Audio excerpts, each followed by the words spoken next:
네, 오늘은 마태복음 3장입니다. 마태복음 3장은 침례자 요한에 대한 이야기, 그리고 침례자 요한에게 가서 예수께서도 침례를 받으신 이야기까지 소개하고 있습니다. 침례 요한은 유대 광야에서 사역을 했다, 하나님 말씀을 외쳤다라고 그렇게 얘기합니다. 그를 이 마태가 소개하는 것은 이사야 40장 3절 말씀을 인용해서 광야에 외치는 자의 소리라고 그렇게 침례 요한을 말하고 있어요. 그러니까 선지자 이사야가 예언한 대로 광야에서 외치는 자의 소리다, 이 사람은. 그래서 뭘 했느냐? 바로 여호와의 길을 예비하라고 그렇게 예언되어 있는데, 바로 메시아이신 여호와께서 인간이 되어 이 땅에 오신 분이 바로 예수님이니까, 주님이 이 땅에 오셔서 우리에게 구원의 은혜를 베풀고 또 심판을 베풀 수 있도록 그 길을 예비하는 그런 사명을 갖게 만들었던 겁니다. 그래서 이사야서에서는 바로 그렇게 해서 사막에다가 길을 내라, 그리고 골짜기마다 다 도두어지게 해서, 골짜기는 채우고 산이 높이 있는 건 깎아서 내리고 해서 평지를 만들어라, 이런 뜻이에요. 그러니까 모든 장애물들을 다 제거하라는 거죠. 골짜기도 내려가는 것도 힘든 거고 또 올라가는 것도 힘든 건데, 그 모든 것들을 다 평평하게 만들어서 순탄하게 모든 것들이 되을 수 있도록 만들어라. 그 일을 하라고, 그 일을 할 광야에 외치는 자의 소리, 그 소리의 사명을 감당하는 게 바로 이 침례자 요한이었습니다. 그래서 바로 예수 그리스도께서 공적인 사역을 시작하시기 전에 침례 요한을 통해서 바로 회개의 세례, 회개하라는 메시지를 전파하게 했어요. 그러니까 주님을 맞이하기 위해서 우리가 해야 할 일, 회개하는 거예요. 회개. 주님을 맞이할 수 있도록, 우리 주님을 영접하기에 적합하도록. 그래서 이런 말씀들은 여러 삶에 어떤 깨달음을 줍니다. 그래서 우리가 누군가 한 영혼을 전도할 때도 한 영혼이 정말 예수님을 영접할 수 있도록 평탄하게 만들어줘야죠. 골짜기도 메워주고, 또 높은 장애물이 있다면 그것도 깎아서 낮춰가지고 그 사람이 마음을 열고 겸손히 주님을 영접할 수 있도록 해야 되는 겁니다. 그래서 교회나 성도들이 하나님의 사랑을 실천해야 된다라고 그렇게 말하는 것이 거기에 해당이 된다고 볼 수 있겠어요. 우리가 사람들한테 친절히 대하고, 물론 하나님의 은혜를 받은 사람으로서 하나님이 그 영혼을 바라보듯이, 하나님이 그 영혼에게 뭔가를 공급하듯이 우리가 나아가서 하나님의 마음으로 그들에게 사랑을 베풀고 친절을 베푸는 거죠. 이런 것들이 골짜기를 메우는 거고, 또 높은 산을 깎아내는, 그렇게 해서 그 사람이 마음을 열고 이 예수 그리스도를, 하나님을 영접할 수 있도록 만드는 것. 우리도 어쩌면 침례 요한만이 아니라 우리도 광야에 외치는 자의 소리가 돼야 된다라는 그런 사명을 우리가 일깨웠으면 합니다. 저나 여러분이나 다 예수 믿는 사람들로서 일평생 우리의 사명 중에 하나는 진리의 복음을 전하는 겁니다. 예수 그리스도를 세상에 알리고, 또 모든 영혼들을 회개해서 하나님께로 돌아오게 하는 역할을 해야 되는 거예요.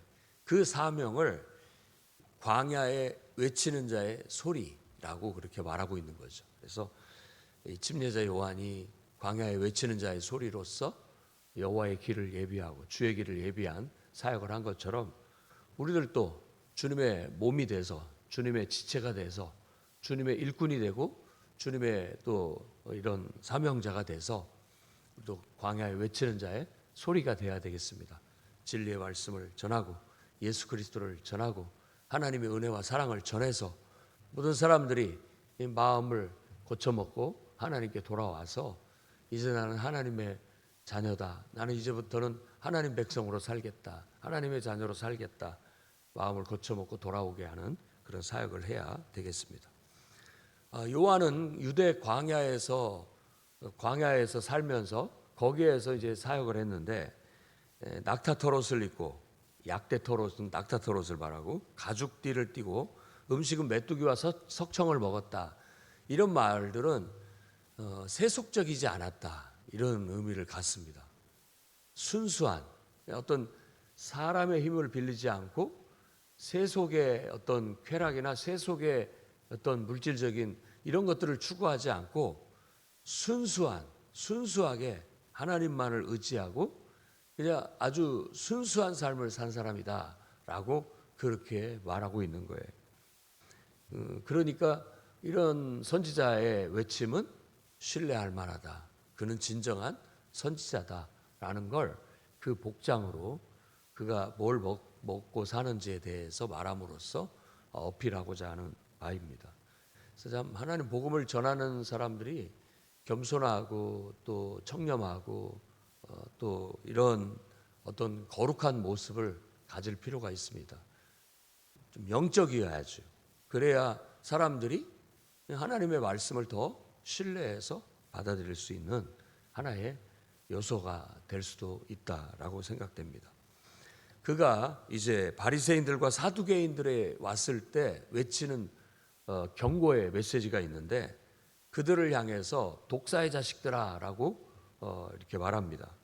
독사의 자식이라는 말은 일단은 일반적으로 그냥 본다고 한다면 독사는 해롭잖아요. 그러니까 이 해로운 사람들아, 이런 말이기도 해요. 그리고 이 독사, 뱀은 상징적으로 원수 마귀, 사탄, 에덴 동산에서 하와를 유혹하고 결국은 타락하게 만들었던 그 뱀. 그러니까 사탄의 도구가 돼서 쓰임받는 사람, 이렇게 해도 해석이 되는 겁니다. 그러니까 그런 사람들은 해롭죠. 그 사람들이 가서 물면 그 사람들에게 영향을 받는 사람들은 다 해로워져요. 영적으로 더 나빠져요. 그러니까 신앙이 더 오염이 되고 병들어요. 이런 역할을 하는 사람을 우리가 이제 마귀요, 사탄이요, 또 여기서 말하는 독사의 뱀, 이런 역할을 한다라고 그렇게 얘기해요. 사람이 나빠서가 아닙니다. 사람이 좋아도 어떨 때는 우리가 자기도 모르게 사탄에게 속아서 사탄의 도구가 돼서 쓰여지는 경우들도 있는 듯 합니다. 지켜보면 그래요. 다 사람이 원래부터 나쁜 사람도 없고 또 이렇게 인간적으로 같이 대하다 보면 나쁜 사람이 없어요. 다 선하고 좋아 보이는데 이 말하는 게 하나님의 일을 생각하고 하나님의 뜻을 생각해서 하나님 중심으로 말하는 게 아니라 자꾸만 인간 중심으로, 인간적이고 또 더 나아가서는 지금 말하는 것처럼 사탄이 좋아할 법한, 그러니까 하나님을 기쁘게 할 수 없고 하나님 앞에 올바르지 못한, 그냥 너무 사람을 생각해주고 인간을 생각해주는, 그래서 뭔가를 그렇게 말을 하게 되면 신앙을 언중에 그런 사상, 그런 가치관, 그런 말 한마디가 사람을 이게 독사가 물어서 서서히 독이 퍼지면 영혼이 이게 육신이 마비가 돼 갖고 못 움직이잖아요. 그런 것처럼 영적으로 그 사람을 병들게 만드는 거예요.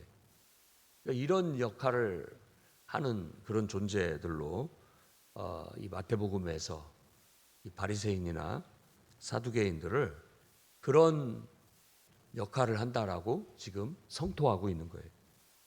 그러면서 그들에게 잘못된 생각 하나가 있는데, 우리는 아브라함의 자손이다, 우리는 아브라함의 자손이니까 우리는 하나님 백성이다라고 그렇게 늘 자부심을 갖고 있고 그렇게 믿고 살아가고 있는데, 그것이 왜 나쁘냐? 그게 나쁜 것은 아니지만 그런 마음을 갖고 있을 뿐 정말로 하나님 백성답게 하나님 말씀을 지키고 정말 하나님을 사랑하고 하나님의 은혜 안에서 말하고 행동하지 않는다, 이렇게 지금 비꼬아서 말하는 거예요. 이것은 외형적으로는 신앙이 좋아 보이지만 속으로는 하나님의 정말 말씀이나 하나님의 뜻이나 하나님의 사상에 맞지가 않다. 그러니까 이게 굉장히 교회 공동체나 신앙 공동체에서는 위험스러운 인물이에요. 목회를 하고 또 영혼을 지도하고 신앙으로 이끌다 보면 정말 이런 사람들이 어떻게 보면 광명의 천사 같아요. 광명의 천사 같아. 다 사람들한테 인기도 좋고 또 사람들이 봤을 때도 다 좋은 사람처럼 보이는데 이상하게 그 사람에게 이렇게 대화를 나누고 그 사람하고 친하게 지나면 신앙이 나빠져요. 인간적이 되고 육신적이 돼요. 그래가지고 은혜가 없어요. 그렇게 됐을 때가 정말 어떤 영적인 지도자 입장에서 봤을 때 굉장히 난감한 상황인 거예요. 사람들한테 다 이렇게 잘해주고 뭔가 막 이렇게 해주는데 왜 그 사람에게 영향을 받는 사람은 교회를 떠나는가? 왜 예배를 소홀히 하는가? 왜 기도를 소홀히 하는가? 정말 교회에 대해서 그렇게 사랑했고 말씀을 사모하고 예배를 사모하는 사람들이 자꾸 부정적이 되고 비판적이 되고 이런 어떤 독소들이 들어오게 되는 거, 이런 문제들을 우리가 신중하게 생각을 해봐야 할 필요가 있습니다. 그래서 그들을 향해서 경고의 메시지를 전하는 거예요. 독사의 자식들아, 너희가 아브라함의 자손이라고 속으로 생각하고 실제로는 아무것도 제대로 하는 것이 없다. 이렇게 지금 그들을 향해서 말합니다. 하나님은 아브라함의 자손은 돌로도 만들어낸다. 그건 아무것도 아니다 이런 얘기죠. 이 돌들로도 아브라함의 자손을 하나님 만들 수 있다라는 말은 아브라함의 자손이라는 그 허울은 그거 중요한 게 아니다. 그건 허울뿐이다. 진짜 우리의 영혼부터가 정말 하나님을 사랑하고 하나님의 은혜가 있어서 기도할 줄 알고 예배할 줄 알고 하나님 말씀을 사모해서 읽고 묵상하고 그 말씀의 가르침대로 내 삶에 녹여내서 말하고 행동하면서 실천할 수 있는 그런 진정으로 하나님을 사랑하고 하나님을 경외하며 하나님 뜻대로 행하는 사람이 진짜 하나님의 백성이고 그렇다. 그러니까 유대인이나 유대인이라고 해서 하나님을 잘 섬기는 것이 아니고 이방인이라고 해서 하나님을 못 섬기는 게 아니다. 겉모습이 중요한 게 아니라 진짜로 하나님을 사랑하고 사모하는 게 중요하다. 이제 갓 예수 믿은 사람과 오랫동안 예수 믿은 사람을 비교해 봤을 때도 오래 믿은 사람이 더 뿌리가 깊고 훌륭한 사람입니다. 그 사람은 여태까지 이렇게 신앙생활을 해왔기 때문에. 그런데 신앙생활을 오래 하면서 은혜도 잃어버리고 정말 기도도 잃어버리고 말씀은 지식적으로만 알고 이렇게 있는 거하고 막 와가지고 은혜 받아가지고 하나님 말씀이라면 그냥 전부인 것처럼 그렇게 믿고 따르는 사람하고 정말 하나님이 봤을 때는 어느 게 더 의롭겠느냐라는 그런 질문을 우리에게 던지게 되는 것이죠. 그래서 도끼가 나무 뿌리에 놓였으니 좋은 열매 맺지 아니하면 다 찍혀서 불에 던져진다. 아브라함의 후손이라도 안 된다. 교회를 다녀도 안 된다. 교회 다니면서 왕년에 신앙생활 잘했다고 해도 안 된다. 지금 하나님의 뜻대로 내가 순종하고 있는가? 지금 내가 하나님의 은혜가 있어서 하나님의 은혜 안에서 열매를 맺고 있는가? 이게 중요하다. 그래서 지금 침례 요한은 사람들의 마음을 굳은 마음을 막 갈아엎어 가지고 하나님의 말씀의 씨가 잘 떨어져서 뿌리를 내리고 자랄 수 있도록 그 사역을 하고 있는 거예요. 여러분, 우리 마음을 갈아엎어야 됩니다. 이제 한 해도 지나가고 새해를 맞이하는데 우리 마음이 경직되지 않도록, 고착화되지 않도록, 형식화되지 않도록 늘 내 안에 은혜가 있어서 말씀을 들으면 너무 꿀송이처럼 달고 정말 예배를 드리면 은혜가 되고 너무 감사하고 정말 찬양을 부르면 너무 기쁘고 이런 것들이 계속 우리 안에 유지돼야 돼요. 내 마음에 하나님의 은혜로 말미암아 오는 기쁨과 평화가 깨지지 않도록, 그래서 정말 눈꽃만큼도 그런 것들이 침투하지 못하도록 늘 관리하면서 믿음을 지켜나가야 되겠습니다. 이제 나는 물론 회개하게 하기 위해서 너에게 침례를 주지만 내 뒤에 오시는 이 정말 메시아 대신 예수는 나보다 능력이 많으셔서 그는 성령과 불로 너에게 세례, 침례를 베풀 것이다. 그래서 손에 키를 쥐고 타작마당을 정하고 알곡은 곳간에 죽정이는 불에 태우실 것이다. 그분이 이제 구원 사역은 앞에서 우리가 선지서를 읽었을 때도 말하고 있는 것처럼 한 면에는 심판이고 한 면에는 알곡을 걷어들이는 거예요. 구약 성경에 이제 이사야나 에레미야나 뭐 다 선지자들의 말은 남은 자, 돌아온 자, 이 시련을 다 포로로 끌려가서 시련을 겪고 다듬어지고 연단돼서 거기에도 그 상황 속에서도 정말 하나님을 믿는 자, 남은 자, 그 남은 자 속에는 이방인들도 포함이 됩니다. 그러니까 그 남은 자가 이 성경에서 신약으로 왔을 때는 알곡이래요. 알곡. 그러니까 예수께서 이 세상 속에 진정으로 하나님을 믿는 사람들을 가려낼 것이다. 다 불러낼 것이다. 이렇게 지금 말하고 있는 거예요. 성령과 불로 세례를 주신다라는 말씀은 이제 사도행전에 가면 오순절날 성령이 임함으로써 정말 이 인간으로 이 땅에 오신 예수께서 한 보혜사 역할을 하시는데 그분이 다시 부활하시고 승천하셔서 이제는 성령으로 오셔서 우리에게 보혜사 역할을 하실 것이다 라고 그렇게 요한이 복음에 예언하고 있고 그 일이 성취된 게 사도행전에서 보고한 대로 오순절날 불처럼 바람처럼 성령의 충만함을 받고 그들이 부활하신 예수의 영 안에서 주님과 아주 친밀함을 갖고 영적으로 소통하면서 성령의 인도하심을 따르고 또 우리 안에 역사하시는 그 예수의 능력이 우리를 통해서 나타나서 병든 자를 고치기도 하고 각종 은사들을 나타내면서 예수님을 전하고 구원의 복음을 땅끝까지 전하도록 이끌었다라고 그렇게 말하고 있어요. 그래서 예수님이야말로 진정으로 우리를 구원하시고 정말 참된 믿음으로 우리를 이끌 것이고 그래서 알곡된 자들을 하나님은 모아 곳간에 들이실 것이다. 하나님의 나라 천국에 이끌고 가실 것이다 라고 그렇게 말하고 있는 거예요. 손에 키를 잡았다라는 건 이게 탈곡하는 기계 도구를 말하는 거잖아요. 옛날에 이 챙이라고 했나요? 그 키 이게 막 까불려 갖고 쭉정이는 떨어져 나가고 알곡만 모아들이는 이거. 그리고 도리깨라고 하는 것도 이렇게 막 내리치면 껍질이 벗겨지잖아요. 콩 같은 건 내리치면 껍질이 벗겨져서 거기서 콩만 알곡만 걷어들이는 이걸 키라고 하는 거예요. 주님은 그와 같이 쭉정이를 껍질을 벗겨내고 그 속에서 알곡들을 끌어낼 것이다 라고 말하고 있는 거예요. 그래서 우리가 예수를 잘 믿어서 우리가 진정으로 정말 주님이 원하는 참된 알곡들이 되어서 다 천국 백성이 되기를 바랍니다. 그다음에 이제 13절 17절 말씀에 이 침례자 요한에게 예수께서 어느 날 가셔서 그에게 침례를 받았다라는 거예요. 근데 요한도 그를 알아본 거예요.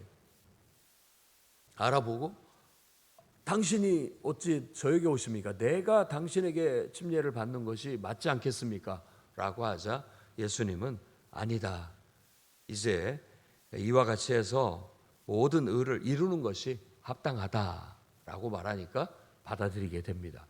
그러니까 이와 같이 해서 모든 의를 이루는 것이다 라고 말하는 것은 예수님의 사역이 인간으로 이 땅에 오셔서 그가 하는 사역이 모든 죄인들을 대신하는 거예요.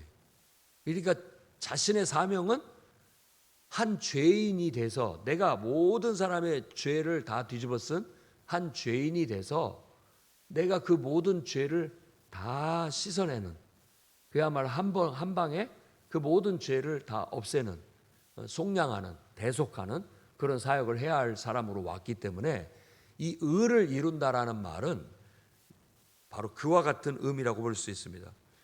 예수님께서 죄인의 자리에 서셨기 때문에 이제 이렇게 침례를 통해서 진정으로 죄인이 회개하고 하나님의 백성, 곧 알곡이 되는 한 과정을 이루시는 거예요. 그래서 누구든지 예수님께서도 이와 같이 회개의 세례를 받으시고 또 지금 이제 바로 하늘이 열리고 성령 세례를 받았거든요. 성령이 임했단 말이에요. 그래서 비둘기같이 성령이 임하고 하늘에서 음성이 들리기를 이는 내 사랑하는 아들이요 내 기뻐하는 자다라고 그렇게 말씀이 주어지게 된 거예요. 이게 의를 이루는 거예요. 한마디로 말해서 한 영혼이 하나님의 백성으로 진정한 참된 영적인 알곡으로 터뜨려져서 깨어나오는 것이 하나는 회개의 물침례, 죄 씻음이고 또 하나는 주님의 성령의 임재예요. 그래서 이 신약 성경을 쭉 보면 예수 그리스도의 복음을 전하면서 이 두 가지 사역이 이루어지게 되는 거예요. 모든 사람이 회개하고 죄 씻음을 받는 거예요. 그것은 침례라는 의식을 통해서 그걸 확증을 합니다. 그러니까 이 물로 침례를 받는 것은 죄 씻음에 대한 확증이에요. 죄 사함에 대한 확증. 그리고 죄가 씻겨졌다라는 또 다른 영적인 확증, 하늘의 확증은 뭐냐면 성령이 임하는 거예요. 성령이. 그러니까 죄 씻음을 받아라. 죄가 씻겨지면 씻겨진 우리들 영혼 속에 하나님의 성령이 임하는 거예요. 그래서 사도행전 2장 37, 38절을 보면은 모든 유대인들이 그 사도들과 그 120명의 제자들이 성령 받고 방언 말하는 걸 보고 찾아와 가지고 이게 어찌 된 일이냐 묻고 우리는 어떻게 하면 좋겠느냐라고 했을 때 너희가 회개하여 각각 예수 그리스도 이름으로 세례 침례를 받고 죄 사함을 얻으라. 그리하면 성령을 선물로 받으리니 이 약속은 너희와 너희 자녀와 모든 먼데 사람 곧 주 우리 하나님이 얼마든지 부르시는 자들에게 하신 것이다 라고 하면서 또 여러 말로 권하고 확증하여 가로되 너희가 이 패역한 세상에서 구원을 받으라 했더니 그날에 나도 회개하고 침례 받겠다 하는 사람이 3,000명이나 나왔다고 기록하고 있어요. 그러니까 우리가 복음을 전하고 예수를 믿게 한다면 그 사람을 교회를 데려오는 것도 데려와야 되겠지만 교회를 데려와서 해야 할 일이 뭐냐? 회개하게 하고 침례 받게 하는 거. 죄의 씻음을 확증하는 거예요. 그리고 그걸로 끝나는 게 아닙니다. 그 영혼을 붙잡고 성령 받게 해야 됩니다. 성령을 받게. 그래서 하나님의 성령 체험을 하고 성령의 인도하심을 받고 살아가는 사람으로 만들어야 진짜 알곡인 거예요. 이 사람이 진짜 하나님을 믿는 사람인 거예요. 우리가 교회를 데려와서 앉혀만 놓으면 다 된 걸로 생각하면 안 됩니다. 그러면은 내가 뭐 교회 다니니까 난 구원 받았겠지. 아니, 아브라함의 자손이라도 안 되는 거예요. 그 허울뿐인 거예요. 진짜로 회개했느냐? 정말로 회개했느냐? 그리고 그 진짜로 회개했다면 정말로 이제 예수를 믿기로 작정했고 했다면 이제 침례를 받아서 믿음을 확증하고 그리고 그걸로 끝나는 게 아니라 성령을 받아야 돼요. 성령의 충만한 임재, 성령 체험이 있어야 됩니다. 그래서 성령의 인도함을 받을 줄 알고 성령의 능력 안에서 살아갈 줄 아는 사람이 되면 이 사람은 이제 하나님의 자녀고 예수님의 제자고 하나님 백성이기 때문에 걱정할 게 없는 거예요. 왜? 성령이 그 영혼을 붙잡았고 그 영혼도 성령에 붙들림 바 되어서 하나님의 뜻대로 사는 사람이 됐으니까 그야말로 성도가 된 거죠. 그래서 교회에 나온다고 성도가 아니라 뭐 직분이 없는 사람을 성도라고 부르는 것이 아니라 성도라고 성경은 거룩한 사람들이다라고 말하는 것은 그 안에 성령이 있기 때문이다라고 말씀을 드렸습니다. 내 안에 성령이 있기 때문에 내가 거룩한 거예요. 그러니까 나는 하나님의 사람이고 그러니까 나는 하나님의 백성이요. 나는 성도예요. 이렇게 우리가 한 사람 한 사람을 광야에 외치는 자의 소리가 되어서 우리도 나아가서 회개케 만들고 침례 주고 그리고 그 영혼에게 하나님의 성령이 임할 수 있도록 해주는 것까지가 우리가 복음을 전하는 거예요. 한 영혼을 구원해서 하나님의 백성 만드는 사역인 것이죠. 교회가 해야 할 일이고 성도가 그 일을 해야 하는 일이라고 할 수 있습니다. 그래서 진짜 하늘에서 성령이 임하고 하늘의 음성이 이는데 사랑하는 아들이다, 내 기뻐하는 자다. 우리가 성령을 받으면 성령이 우리에게 임하셔서 우리에게 그렇게 말씀하는 거예요. 너는 내 사랑하는 아들이다, 너는 내 기뻐하는 자다, 이렇게 말하는 거예요. 진짜 하나님의 자녀가 된 거죠. 다 복음서마다 약간씩 좀 다르게 말을 하고 있지만 영접하는 자, 그 이름을 믿는 자는 하나님의 자녀가 되는 권세를 주셨다. 요한복음은 그렇게 말하고 있고요. 또 믿고 침례를 받은 자는 구원을 받을 것이고 믿지 않는 자들은 정죄를 받을 것이다 라고 말함으로써 침례가 바로 우리의 죄사함을 확증하는 것이고 하나님의 백성으로 나아가는 데 있어서 정말 성령을 받게 하는 데 있어서 우리가 통과해야 할 관문으로 얘기하고 있는 거예요. 침례 받은 사람, 죄의 씻음을 받은 사람에겐 하나님의 성령이 임하고 성령이 임했을 때 우리는 진정으로 하나님이 너는 내 사랑하는 아들이 됐다, 넌 내 기뻐하는 자다라고 하는 거예요. 이것은 예수님은 이럴 필요도 없는 분이지만 그분이 이렇게 하심으로써 모든 사람이 이와 같이 침례를 받고 모든 사람들이 이와 같이 성령을 받아서 하나님의 자녀가 되는 것이다 라는 의를 이루시는 거예요. 이게 하나의 구원의 방법인 것이죠. 그래서 이 여러분, 저나 여러분이나 이렇게 우리도 광야에 외치는 자의 소리가 돼서 복음을 전하여 한 영혼을 구원으로 인도할 수 있는 그런 성도들, 그런 교회가 되기를 주의 이름으로 축원합니다. 기도하겠습니다. 거룩하신 주님, 귀한 말씀을 통해서 깨우쳐 주시고 또 우리가 깨닫고 말씀의 가르침대로 인도하심을 따라 살아갈 수 있도록 붙잡아 주옵소서.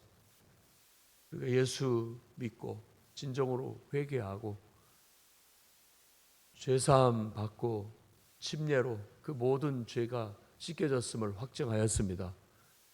하나님께서는 성령으로 우리 가운데 임재하셔서 너는 내 사랑하는 아들이다, 너는 나의 기뻐하는 자다 라고 말씀하셔서 우리가 하나님의 자녀가 되는 은혜를 입었습니다. 성령의 인도하심을 따라, 성령의 은혜를 따라, 성령의 능력을 품어 우리가 하나님의 자녀로서, 하나님 백성으로서, 하나님 일꾼으로서 남은 생애를 정말 온전히 살아낼 수 있도록 붙잡아 주옵소서. 예수님 이름으로 기도드립니다.